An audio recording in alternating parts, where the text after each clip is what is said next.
Hello everyone and welcome to episode 14 of the Armchair Adventurer, and this week I have spent a bit of time down on what I call the glamour beaches of Jervis Bay. That's the three beaches on the western side of the bay: Hyams Beach, Greenfields Beach and Blenheim Beach.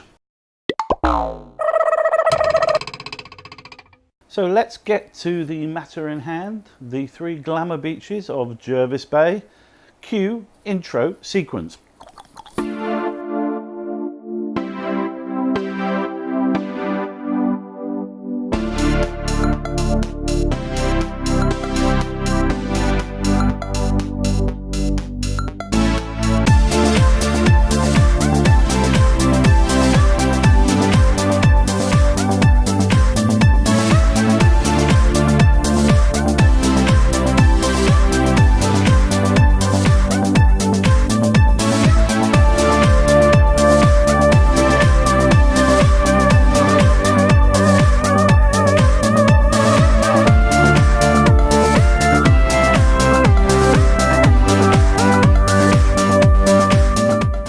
Our first port of call is the lovely Hyams Beach.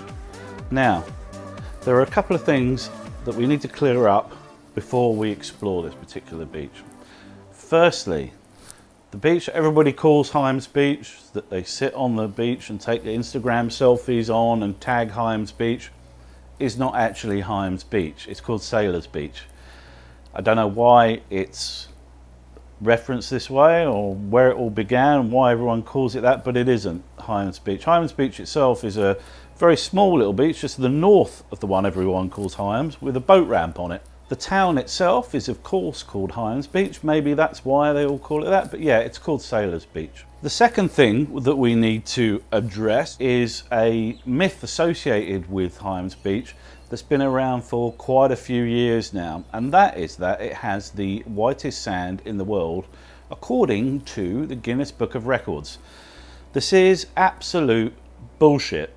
The sand on Hyams Beach is indeed very white. There's no denying it. It's lovely, but it isn't the whitest sand in the world, and it never has been. They recently did some testing of white sand beaches around Australia, and in fact discovered that a beach out in Western Australia called Lucky Bay had the scientifically proven whitest sand in Australia. But the second one was Whitehaven in Queensland, and then in third place, as I recall, was Hyams Beach. So it's lovely, it's awesome, and ultimately it doesn't matter, of course, who's got the whitest sand. It's lovely, but it's just every time I see somebody writing about this beach, they always say, you know, it has the whitest sand in the world according to the Guinness Book of Records. Now, the principal issue with Hyams Beach is its popularity. It doesn't matter when you pay a visit to this beach, whether it's before sunrise or during the day or after sunrise or even in the middle of the night, you're almost certain to find other people down on the beach. It's just the way it is. It's just such a popular spot. There's nothing you can do about it. So if you prefer your beaches to yourself or with just a couple of people, Hyams is not the one for you. Please be aware, if you're planning on paying a visit to Hyams Beach, that parking is extremely limited. The little parking bay has space for about 20 cars and it fills up really early. During the busy summer months, the Shoalhaven City Council lay on parking rangers just to direct the flow of traffic around the place and ensure that people who live there can get in and out of their driveways, which has been a huge issue for them over the years.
Moving swiftly on, my second stop of the day is Greenfields Beach, which is located at the very southern end of Vincentia. To get to Greenfields Beach, just head south, right down along the beach roads down to the very southern end of Vincentia, and you'll see a signpost once you come through a little windy section. There's parking for about, I'd say about 50 cars down there, and there are awesome facilities there. If you're planning on spending the entire day at the beach, Greenfields is a great place to do it because there's a large and very well equipped picnic area just behind the beach. They've got barbecue stations, a really nice big toilet block. There's an undercover area where you can seek shelter if it starts raining. There's barbecue pits, benches, and of course a couple of beach showers so you can wash the sand off. So let's have a look at Greenfields Beach itself.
As you can see, the beach is extremely lovely. It's about 500 meters long. There's plenty of room for everybody.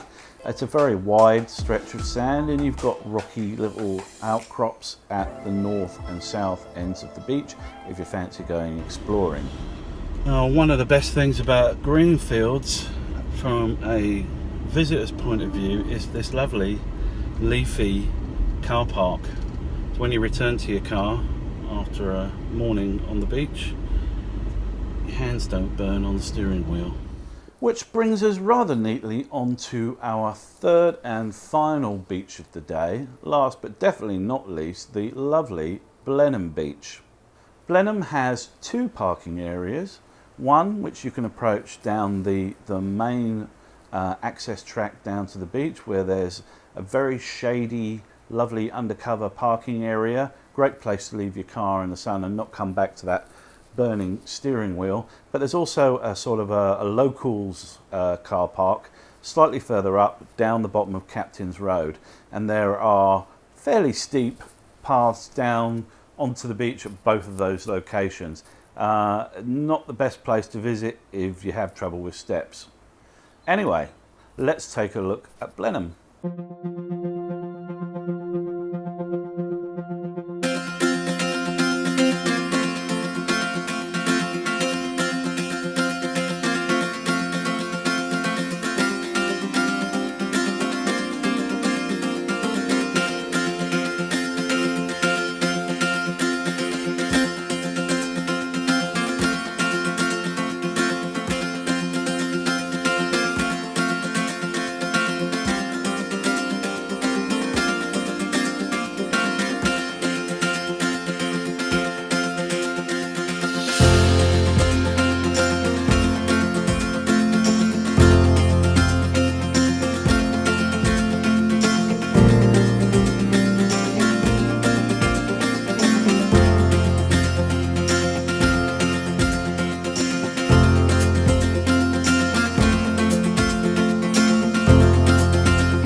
As you can see, Blenheim is pretty similar to Greenfields in terms of size.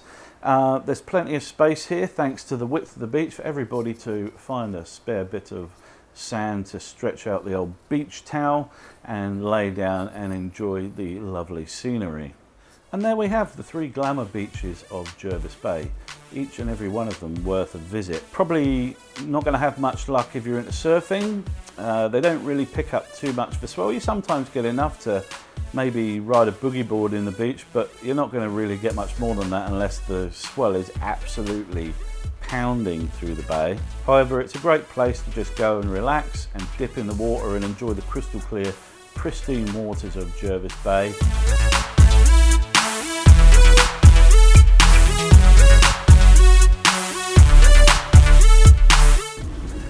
Very nice if you like the crowds, and lots of them.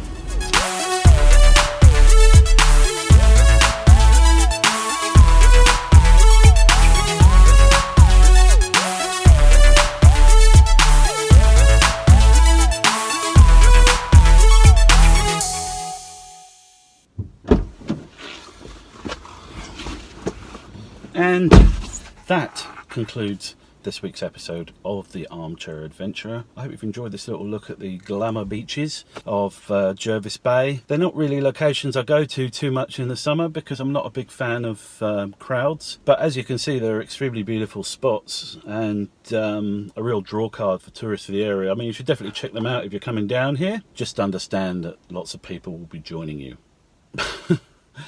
Anyway, if you have enjoyed this video, please hit the like and subscribe buttons, and I promise to bring you much more adventures in and around South Coast New South Wales. Thanks guys, bye.